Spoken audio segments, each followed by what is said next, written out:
to my channel Study with me PCMB. Moving charges and magnetism എന്ന ചാപ്റ്ററിലെ ഈ പാർട്ടിൽ നമ്മൾ മാഗ്നറ്റിക് ഫോഴ്സിനെ കുറിച്ചാണ് ഡിസ്കസ് ചെയ്യാൻ പോകുന്നത്. ഞാൻ എൻ്റെ ഇടയ്ക്ക് വന്ന് കുറച്ച് ടോപ്പിക്സ് സ്കിപ്പ് ചെയ്തിട്ടുണ്ട്, നമുക്ക് പിന്നെ നോക്കാം. ഇത് കഴിഞ്ഞിട്ട് എനിക്ക് തോന്നുന്നു ആദ്യം കുറച്ച് ബേസിക്സ്, അതായത് magnetic field, right hand thumb rule, പിന്നെ ഫോഴ്സ്, അതൊക്കെ നോക്കിയിട്ട് ബാക്കി പുതിയതായിട്ട് വരുന്ന കുറച്ച് ലോസിൻ്റെ കാര്യമൊക്കെ ഉണ്ട്, അതൊക്കെ നമുക്ക് അത് കഴിഞ്ഞിട്ട് നോക്കാം. അപ്പോൾ നമുക്ക് സ്റ്റാർട്ട് ചെയ്യാം. ഇതൊരു കുഞ്ഞ് ഡെറിവേഷനാണ്, കുറച്ച് ഇമ്പോർട്ടൻറ്റും കൂടെ ആണെന്ന് വെച്ചോളൂ. അപ്പോൾ നമുക്ക് ആദ്യം നിങ്ങൾ കൺസിഡർ ചെയ്യാം. നിങ്ങൾ ക്യൂ എന്ന് പറയുന്നത് ചാർജ് ക്യൂ ആണെന്ന് കൺസിഡർ ചെയ്യുക. ചാർജ് ഉണ്ട്, അതിൻ്റെ Q. Consider a charge Q, its velocity, അല്ലെങ്കിൽ the velocity of charge is V. Velocity എന്ന് പറഞ്ഞാൽ വെക്ടർ ആയതുകൊണ്ട് ഞാൻ ഇങ്ങനെ ഇട്ടു, വെക്ടറിൻ്റെ സിമ്പിൾ കൊടുത്തു. എന്നിട്ട് the charge which is present in the magnetic field. The charge is present in the magnetic field.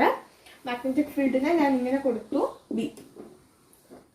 അപ്പോൾ നമ്മൾ ജസ്റ്റ് ഡയഗ്രമാറ്റിക്കലി വരയ്ക്കുകയാണെങ്കിൽ ഇങ്ങനെ വരില്ലേ, ഇത് പോവാന്ന് വെച്ചോളൂ. മാഗ്നറ്റിക് ഫീൽഡ്, അപ്പോൾ വെലോസിറ്റി ഇങ്ങനെ ആക്ട് ചെയ്യാൻ വെക്കുക,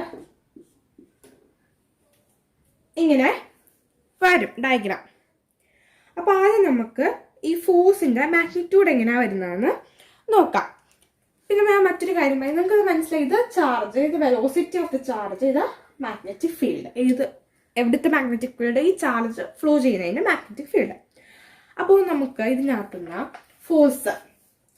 force is directly proportional to Q എന്ന് എഴുതാം. അതായത് magnetic force is directly proportional to the charge. അപ്പോൾ it is directly proportional to the charge ആണെങ്കിൽ, അപ്പോൾ അതുപോലെ തന്നെ it is therefore the force is directly proportional to the magnetic field. Therefore force is directly proportional to the magnetic field. ഇങ്ങനെ പറയുന്നില്ലേ, ആ force ചാർജിനായിട്ട് directly proportional ആണ്. Force is directly proportional to charge. അതുപോലെ തന്നെ ചാർജുമായിട്ട് ഡയറക്ട്ലി പ്രപ്പോർഷണൽ ആയതുകൊണ്ട് തന്നെ magnetic ഫീൽഡുമായിട്ടും directly proportional ആണ്. ഇത് രണ്ടും നമ്മൾ പറഞ്ഞു, ചാർജും പറഞ്ഞു, പിന്നെ മാഗ്നറ്റിക് ഫീൽഡും പറഞ്ഞു. റെസ്റ്റ് വെലോസിറ്റി ആണ് പറഞ്ഞത്. വെലോസിറ്റി നോക്കുകയാണെങ്കിൽ ഫോഴ്സ് അല്ലെങ്കിൽ magnetic force is directly proportional to the component of velocity which is acting perpendicular to the magnetic field. Magnetic ഫീൽഡിലേക്ക് പെർപെൻഡിക്കുലർ ആയിട്ട് ആക്ട് ചെയ്യുന്ന വെലോസിറ്റിയുടെ കോമ്പണന്റ് ഫോഴ്സിന് പെർപെൻഡിക്കുലർ ആണ്, ഫോഴ്സിന് പ്രപ്പോർഷണൽ ആണ്, ഡയറക്ട്ലി പ്രപ്പോർഷണൽ ആണ്. അപ്പോൾ നമുക്കിതിനെ കമ്പോണൻസ് നോക്കാം. വെലോസിറ്റിയുടെ കമ്പോണൻസ് നോക്കുകയാണെങ്കിൽ ഇങ്ങനെയാണ് വെലോസിറ്റി പോകുന്നത്. അപ്പോൾ ഇതിന്റെ components വരയ്ക്കുകയാണില്ല,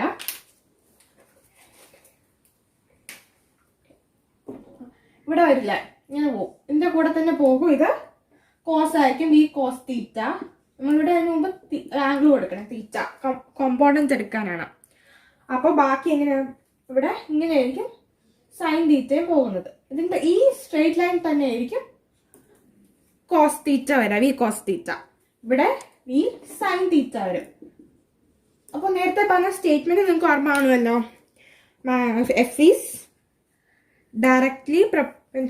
directly proportional to the component of velocity which is acting perpendicular to the field. ഈ ഫീൽഡുമായിട്ട് പെർപെൻഡിക്കുലർ ആയിട്ട് ആക്ട് ചെയ്യുന്നതായിട്ട്. അപ്പൊ നോക്കിക്കോ, ഇങ്ങനെ ആയിരിക്കില്ല വരത്തില്ലേ, ഇത് ഫീൽഡ്, ഇവിടെ ഫീൽഡ്, ഇവിടെ വി സൈൻ തീറ്റ, ഇത് വി സൈൻ തീറ്റ, ഇവിടെ മാഗ്നറ്റിക് ഫീൽഡ്. അപ്പൊ ഇത് പെർപെൻഡിക്കുലർ ആണ്. ഇവിടെ ഞാൻ മാറ്റിയെന്നേ ഉള്ളൂ.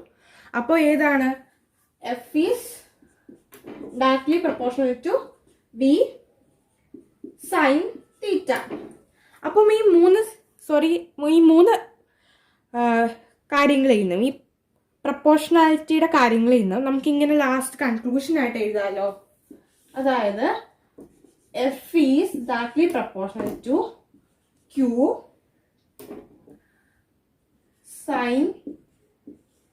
QV sin theta B.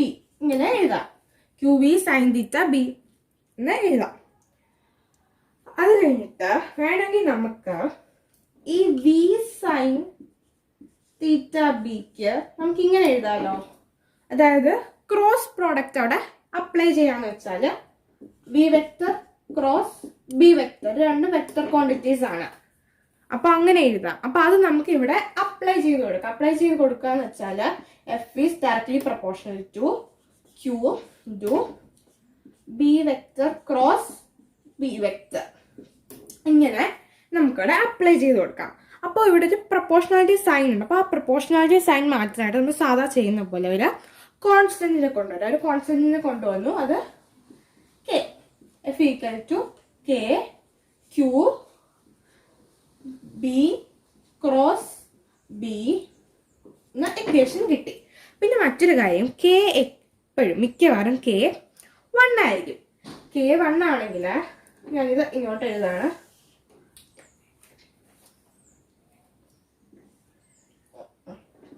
K equal to മിക്കവാറും 1 ആയിരിക്കും. അങ്ങനെയാണെങ്കിൽ നമുക്ക് ഇക്വേഷൻ ഇങ്ങനെ മാറുമല്ലോ. F equal to Q V vector into cross B vector, V cross B എന്ന ഇക്വേഷൻ കിട്ടും. അപ്പോൾ നമുക്ക് ഫോഴ്സിന് ഒരു ഇക്വേഷൻ കിട്ടിക്കഴിഞ്ഞു. അപ്പോൾ ഇനി നമുക്ക് ഇതിൻ്റെ ഡിറക്ഷനാണ് നോക്കാനുള്ളതെങ്കിൽ നമുക്ക് right hand thumb rule use ചെയ്യണം. അവിടെ റൈറ്റ് ഹാൻഡ് തമ്പ് റൂൾ എന്ന് വെച്ചാൽ തമ്പ് വെലോസിറ്റിയെ സൂചിപ്പിക്കും, പിന്നെ ബാക്കിയുള്ള ഫിംഗേഴ്സൊക്കെ മാഗ്നറ്റിക് ഫീൽഡിൻ്റെ അടുത്തേക്ക് പോകും. അപ്പോൾ ഫോഴ്സ് എങ്ങനെയാണ് നോക്കുന്നതെന്ന് വെച്ചാൽ ഈ വിക്ക് ഈ വെലോസിറ്റിക്ക് മാഗ്നറ്റിക് ഫീൽഡിന് പെർപെൻഡിക്കുലർ ആയിട്ട് പോകുന്ന കാര്യം. അത് നേരത്തെ പറഞ്ഞ കാര്യം തന്നെയാണ് ഈ കാര്യം.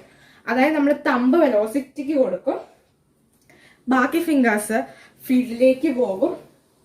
അപ്പോൾ എന്നിട്ട് ആ വെലോസിറ്റിക്ക് പെർപെൻഡിക്കുലറായി വരുന്നത് നമ്മൾ അതിൻ്റെ ഡിറക്ഷനായിട്ട് എടുക്കും. അതാണ് ഇതിൽ ചെയ്യാനുള്ള കാര്യം എന്ന് പറഞ്ഞാൽ. ഇതൊരു ചെറിയ ഡെറിവേഷനാണ്.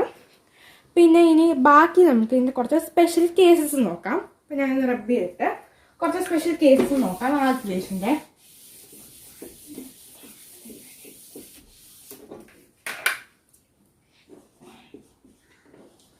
കുറച്ച് സ്പെഷ്യൽ കേസസ് ആണ്.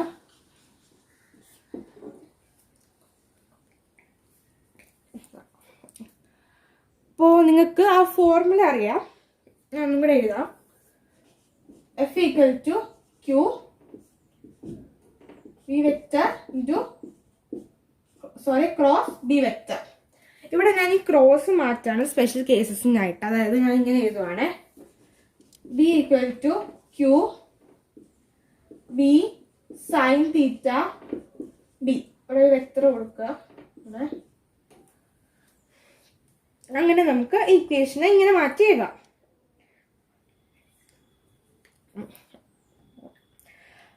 അപ്പോൾ ഇത് കഴിഞ്ഞിട്ട് നമുക്കിവിടെ ഈ തീറ്റയ്ക്ക് പല പല വാല്യൂസ് ഇട്ട് കൊടുക്കാം. നിങ്ങൾക്ക് വേണമെങ്കിൽ കൺവീനിയൻസിന് വേണമെങ്കിൽ ഇങ്ങനെ എഴുതാം. F equal to V B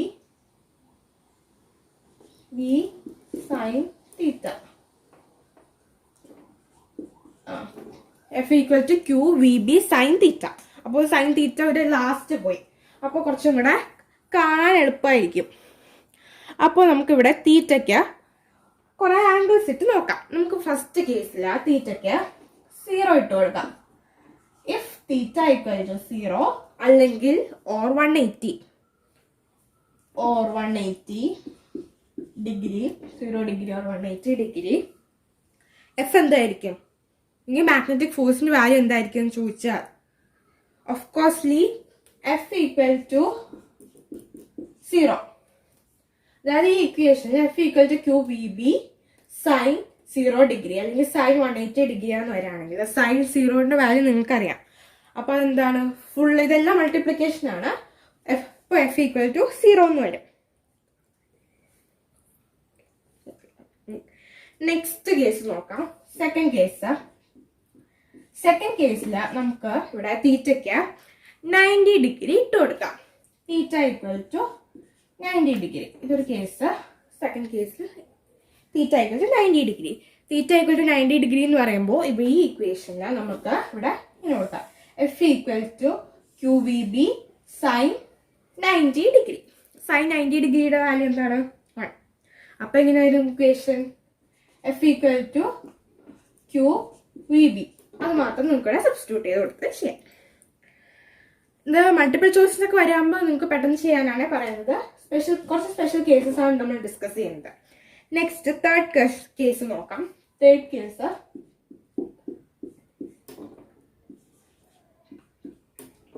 അല്ല തീറ്റ ഈക്വൽ ടു 270 ഡിഗ്രി. തീറ്റയ്ക്ക് 270 ഡിഗ്രിയാണ് കൊടുത്തത്. അപ്പോൾ എന്താ അവിടെ വരിക? ഈ സൈൻ തീറ്റയ്ക്ക് അവിടെ 270 കൊടുക്കണം. തീറ്റയ്ക്ക് 270 കൊടുക്കണം. അതായത് F equal to Q V B sine 270 degree.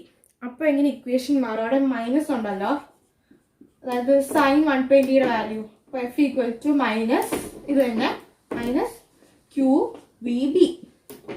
Equation ഇങ്ങനെ ആകും. ഇനി നമുക്ക് ഒരു കേസ് കൂടെ നോക്കാനുണ്ട്. ലാസ്റ്റ് കേസ് നമുക്കിവിടെ വെലോസിറ്റി നോക്കാം. ഇവിടെയൊക്കെ നമുക്ക് തീറ്റയ്ക്ക് മാറി മാറി വാല്യൂസ് ഇട്ട് കൊടുക്കുകയാണ്. ഇപ്പോൾ ഇൻ കേസ് വേറൊരു കേസിൽ ഇപ്പോൾ വെലോസിറ്റിക്ക് നമ്മളൊരു വാല്യൂ 0 ആണെന്ന് വിചാരിച്ചാൽ വെലോസിറ്റി 0 ആയിപ്പോയി. എങ്ങനെ ചെയ്തപ്പോൾ വെലോസിറ്റി വഴി 0 ആയിപ്പോന്ന് വിചാരിക്കൂ നിങ്ങൾ. V equal to 0. അപ്പോൾ എങ്ങനെ ഒരു ഇക്വേഷൻ? അത് ആർക്കും അറിയാം. അതായത് ഇതെല്ലാം ഈ ഇക്വേഷൻ മൾട്ടിപ്ലിക്കേഷനാണ്. ഈ ഇക്വേഷൻ മൾട്ടിപ്ലിക്കേഷൻ ആയതുകൊണ്ട് കംപ്ലീറ്റ് മൾട്ടിപ്ലിക്കേഷനാണ്. വെലോസിറ്റി 0 ആണെങ്കിൽ ഓഫ് കോഴ്സ്ലി ഫോഴ്സ് അവിടെ 0 ആയിപ്പോൾ. നിങ്ങൾക്ക് ഇങ്ങനെ ചോദിക്കണമെന്നില്ല. ഇപ്പം ഇങ്ങനെ എന്തെങ്കിലുമൊക്കെ തന്നിട്ടോ ഏതെങ്കിലും ഒരു എക്സാമ്പിൾ വെച്ച് എന്തെങ്കിലും ഒരു കാര്യം തന്നിട്ട് അപ്പോൾ അതിൻ്റെ വെലോസിറ്റി ഒരു സഡൻലി 0 ആയിപ്പോയി. അപ്പോൾ what will happen to the force അങ്ങനെ ചോദിക്കാം. അപ്പോൾ നിങ്ങൾ പെട്ടെന്ന് ഈ ഇക്വേഷൻ റിമെമ്പർ ചെയ്തിട്ട് അവിടെ എഫ് ഈക്വൽ ടു 0 എന്ന് കൊടുക്കാം. ഡയറക്റ്റ് ആയിട്ട് ചോദിക്കാൻ സാധ്യതയില്ല വെലോസിറ്റിയുടെ കാര്യം.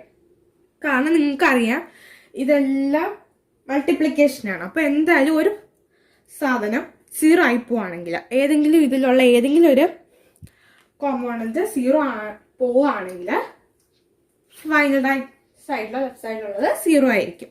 നിങ്ങൾക്ക് അറിയാം. അപ്പോൾ ഡയറക്റ്റായിട്ട് ചോദിക്കണമെന്നില്ല. ഇൻഡയറക്റ്റ് ആയിട്ട് നിങ്ങൾക്ക് ഇങ്ങനെ ക്വസ്റ്റ്യൻ വരാം. എന്തെങ്കിലുമൊക്കെ ഒരു എക്സാമ്പിൾ പറഞ്ഞാൽ അതിങ്ങനെ പോയി പെട്ടെന്ന് അപ്പോൾ വെലോസിറ്റി 0 ആയിപ്പോയി. അപ്പോൾ ഇങ്ങനെ എഫിൻ്റെ വാല്യൂക്ക് അല്ലെങ്കിൽ മാഗ്നറ്റിക് ഫോഴ്സിന് എന്ത് സംഭവിക്കും? അവിടെ മാഗ്നറ്റിക് ഫോഴ്സ് എത്ര ശതമാനം കൂടുമായിരിക്കും, അല്ലെങ്കിൽ മാഗ്നറ്റിക് ഫോഴ്സ് എത്ര ശതമാനം കുറയും, അല്ലെങ്കിൽ എന്ത് സംഭവിക്കും മാഗ്നറ്റിക് ഫോഴ്സ്, പിന്നെ ഗീവ് റീസൺ, അങ്ങനെയൊക്കെ ചോദിക്കാൻ സാധ്യതയുണ്ട്. അപ്പോൾ ഇതൊന്ന് ഓർത്ത് വെച്ചേക്കാം. ഇൻഡയറക്റ്റ് ആയിട്ട് ക്വസ്റ്റ്യൻ വരും മിക്കവാറും. അപ്പോൾ ഈ പാർട്ടിൽ നമ്മൾ മാഗ്നറ്റിക് ഫോഴ്സാണ് നോക്കിയത്. ടെക്സ്റ്റ് ബുക്ക് ബേസിൽ നമ്മൾ കുറച്ച് ടോപ്പിക്സ് സ്കിപ്പ് ചെയ്തിട്ടുണ്ട്. അത് ഞാൻ അവസാനമല്ല കുറച്ച് ഇത് കഴിഞ്ഞിട്ട് എടുക്കാം. കാരണം എനിക്ക് തോന്നുന്നു ബേസിക്സ് നോക്കിയിട്ട് പോവാം. അതായത് magnetic field, right hand thumb rule, force, അങ്ങനെയുള്ള ബേസിക് കാര്യങ്ങളൊക്കെ ഡിസ്കസ് ചെയ്തിട്ട് ബാക്കിയുള്ള പുതിയ പുതിയ കാര്യങ്ങളിലേക്ക്, നിങ്ങൾ ആദ്യമായിട്ട് കേൾക്കുന്ന കാര്യങ്ങളിലേക്ക് വരാൻ തോന്നി. ഇതൊക്കെ ഫോഴ്സിൻ്റെ കാര്യമൊക്കെ നിങ്ങൾക്ക് അറിയാവുന്ന കാര്യമാണ്. അത് കൂടുതലായിട്ട് പറയണമെന്നില്ല. അങ്ങനെ തോന്നിയുകൊണ്ടാണ് ഇത് നോക്കി. ഇതിൽ നമ്മൾ ആദ്യം ഒരു ഇക്വേഷൻ കണ്ടുപിടിച്ചു. ഫോഴ്സിൻ്റെ ഇക്വേഷൻ്റെ ഡെറിവേഷൻ നോക്കി. അതെന്താന്ന് വെച്ചാൽ ഇതെല്ലാം ഡയറക്ട്ലി പെർപെൻഡിക്കുലർ ആണ്. അപ്പോൾ ഒരു കോൺസ്റ്റന്റ് കൊണ്ടുവന്നു കെ പ്രപ്പോർഷണാലിറ്റി മാറ്റാം. എന്നിട്ട് കെ എപ്പോഴും 1 ആയിരിക്കും. അപ്പോൾ ഇക്വേഷൻ ഇങ്ങനെ കിട്ടി. ഇക്വേഷൻ നമുക്ക് ഇങ്ങനെ വേണമെങ്കിൽ എഴുതാം, അല്ലെങ്കിൽ ക്രോസ് പ്രോഡക്റ്റ് മാറ്റി ഇങ്ങനെ എഴുതാം, എന്ത് വേണമെങ്കിലും ചെയ്യാം. പിന്നെ കുറച്ച് സ്പെഷ്യൽ കേസസ് നോക്കി. 4 സ്പെഷ്യൽ കേസസ് ആണ് നോക്കി. തീറ്റ 0 അല്ലെങ്കിൽ 180 ഡിഗ്രി ആയിപ്പോയാൽ എന്ത് പറ്റും, അല്ലെങ്കിൽ 90 ഡിഗ്രി ആയിപ്പോയാൽ എന്ത് പറ്റും, 270 ഡിഗ്രി ആയി എന്ത് പറ്റും, പിന്നെ വെലോസിറ്റി 0 ആയിപ്പോയാൽ എന്ത് പറ്റും, അങ്ങനെയൊക്കെ ഉള്ള കുറച്ച് സ്പെഷ്യൽ കേസസ് നോക്കി. നിങ്ങൾക്ക് ഈ സൈൻ്റെ എല്ലാ വാല്യൂ അറിഞ്ഞിരിക്കണം മാത്സിൽ കേട്ടോ. ഈ ഇക്വേഷനിൽ ന്യൂമറിക്കൽസ് വരികയാണെങ്കിൽ ചെയ്യാനായിട്ട്. ഇപ്പോൾ സൈൻ 30യുടെ ഡിഗ്രി എന്താണ്, സൈൻ 45ൻ്റെ ഡിഗ്രി എന്താണ്, അങ്ങനെയുള്ള ഡിഗ്രിയൊക്കെ ഒന്ന് ഓർത്തിരിക്കണം. അപ്പോൾ ഈ പാർട്ടിൽ ഇത്രയേ ഉള്ളൂ. നമ്മൾ മാഗ്നറ്റിക് ഫോഴ്സ് ഡിസ്കസ് ചെയ്തു. നെക്സ്റ്റ് പാർട്ടിൽ നമുക്ക് ഡെറിവേഷൻ നോക്കാം. മാഗ്നറ്റിക് ഫോഴ്സ് തന്നെയുള്ള വേറൊരു കേസിൽ ഡെറിവേഷൻ. അപ്പോൾ താങ്ക് യു.